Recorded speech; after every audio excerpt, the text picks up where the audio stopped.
ओम श्री गणेशाय नमः।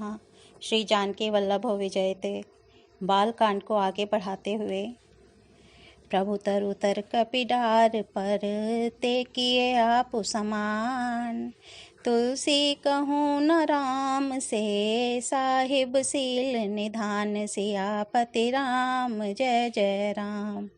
मेरे प्रभु राम जय जय राम। अर्थात प्रभु श्री रामचंद्र जी तो वृक्ष के नीचे और बंदर डाली पर, अर्थात कहाँ मर्यादा पुरुषोत्तम सच्चिदानंदन परमात्मा श्री राम जी और कहाँ पेड़ों की शाखाओं पर कूदने वाले बंदर, परंतु ऐसे बंदरों को भी उन्होंने अपने समान बना लिया। तुलसीदास जी कहते हैं कि श्री रामचंद्र जी सरीखे शील निधान स्वामी कहीं भी नहीं हैं।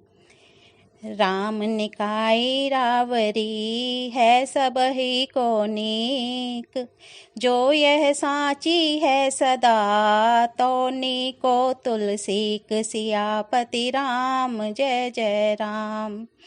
हे श्री राम जी, आपकी अच्छाई से सभी का भला है, अर्थात आपका कल्याणमय स्वभाव सभी का कल्याण करने वाला है। यदि यह बात सच है तो तुलसीदास का भी सदा कल्याण ही होगा। एहि विधि निज गुण दोष कही, सबहि बहुरि सिरुनाय, वर्णौ रघुबर बिसद जसु, सुनि कलि कलशु नसाय, सियापति राम जय जय राम। इस प्रकार अपने गुण दोषों को कहकर और सबको फिर सिर नवाकर मैं श्री रघुनाथ जी का निर्मल यश वर्णन करता हूँ, जिसके सुनने से कलयुग के पाप नष्ट हो जाते हैं। मुनि याज्ञवल्क्य जी ने जो सुहावनी तथा मुनि श्रेष्ठ भरद्वाज जी को सुनाई थी, उसी संवाद को मैं बखान कर कहूँगा। सब सज्जन सुख का अनुभव करते हुए उसे सुने। शिव जी ने पहले इस सुहावन चरित्र को रचा, फिर कृपा करके पार्वती जी को सुनाया। वही चरित्र शिव जी ने काक भुषुंडी जी को राम भक्त और अधिकारी पहचान कर दिया। उन काकभुषुंडी जी से फिर याज्ञवल्क्य जी ने पाया और उन्होंने फिर से भारद्वाज जी को गाकर सुनाया। वे दोनों वक्ता और श्रोता अर्थात याज्ञवल्क्य और भारद्वाज समान शील वाले और समदर्शी हैं और श्री हरि की लीला को जानते हैं। वे अपने ज्ञान से तीनों कालों की बातों को हथेली पर रखे हुए आंवले के समान प्रत्यक्ष जानते हैं और भी जो सुजान भगवान की लीलाओं का रहस्य जानने वाले हरि भक्त हैं, वे इस चरित्र को नाना प्रकार से कहते सुनते और समझते हैं। फिर वही कथा मैंने वाराह क्षेत्र में अपने गुरुजी से सुनी, परंतु उस समय मैं लड़कपन के कारण बहुत बेसमझ था, इससे उसको इस प्रकार अच्छे से समझ नहीं पाया। श्री राम जी की गूढ़ कथा के वक्ता और श्रोता दोनों ज्ञान के खजाने होते हैं। मैं कलयुग के पापों से ग्रसा हुआ महामूढ़ जड़ जीव भला उसको कैसे समझ सकता था। तो भी गुरुजी ने जब बार बार कथा कही तब बुद्धि के अनुसार कुछ समझ में आई। वही अब मेरे द्वारा भाषा में रची जाएगी, जिससे मेरे मन को संतोष हो। जैसा कुछ मुझ में बुद्धि और विवेक का बल है, मैं हृदय में हरि की प्रेरणा से उसी के अनुसार कहूँगा। मैं अपने संदेह, अज्ञान और भ्रम को हरने वाली कथा रचता हूँ, जो संसार रूपी नदी के पार करने के लिए नाव है।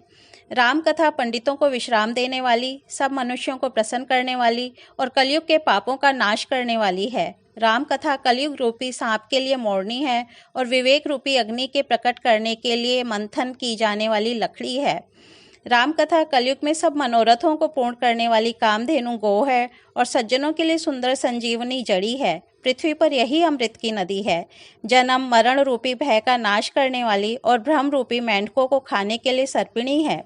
यह राम कथा असुरों की सेना के समान नरकों का नाश करने वाली और साधु रूप देवताओं के कुल का हित करने वाली पार्वती दुर्गा हैं।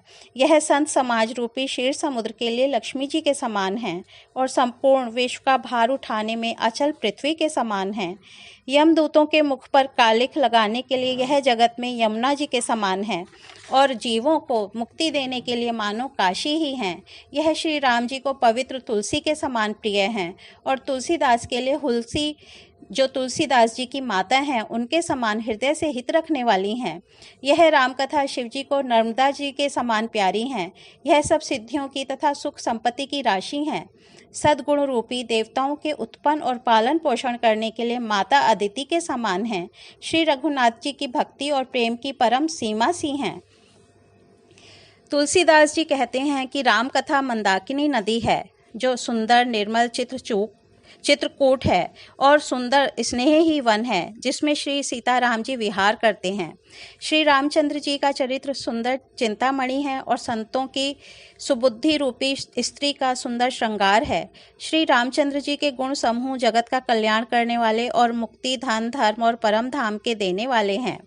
ज्ञान, वैराग्य और योग के लिए सद्गुरु हैं और संसार रूपी भयंकर रोग का नाश करने के लिए देवताओं के वैद्य अश्वनी कुमार के समान हैं। ये श्री सीताराम जी के प्रेम के उत्पन्न करने के लिए माता पिता हैं और संपूर्ण व्रत, धर्म और नियमों के बीज हैं। पाप, संताप और शोक का नाश करने वाले तथा इस लोक और परलोक के प्रिय पालन करने वाले हैं। ज्ञान रूपी राजा के शूरवीर मंत्री और लोभ रूपी अपार समुद्र के सोखने के लिए अगस्त्य मुनि हैं।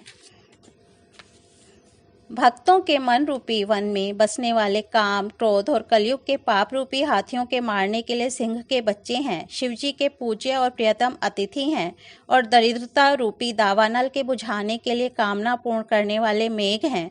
विषय रूपी सांप का जहर उतारने के लिए मंत्र और महामणि हैं। ये ललाट पर लिखे हुए कठिनता से मिटने वाले बुरे लेखों को मिटा देने वाले हैं।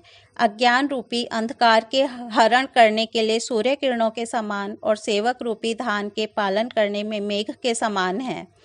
मनोवांछित वस्तु देने में श्रेष्ठ कल्पवृक्ष के समान हैं और सेवा करने में हरिहर के समान सुलभ और सुख देने वाले हैं। सुकवि रूपी शरद ऋतु के मन रूपी आकाश को सुशोभित करने के लिए तारागण के समान और श्री राम जी के भक्तों के तो जीवन धन ही हैं। संपूर्ण पुण्यों के फल महान भोगों के समान हैं। जगत का छल रहित हित करने में साधु संतों के समान हैं। सेवकों के मन रूपी मानसरोवर के लिए हंस के समान और पवित्र करने में गंगा जी की तरंग मालाओं के समान हैं। सकल सुकृत फल भूरि भोग से जगहित निरुपधि साध, सेवक मन मानस मराल से पावन गंग तरंग माल। सियापति राम जय जय राम, मेरे प्रभु राम जय जय राम। इसके साथ ही मैं अपनी वाणी को विराम देती हूँ। कल इसके आगे फिर सुनेंगे। धन्यवाद।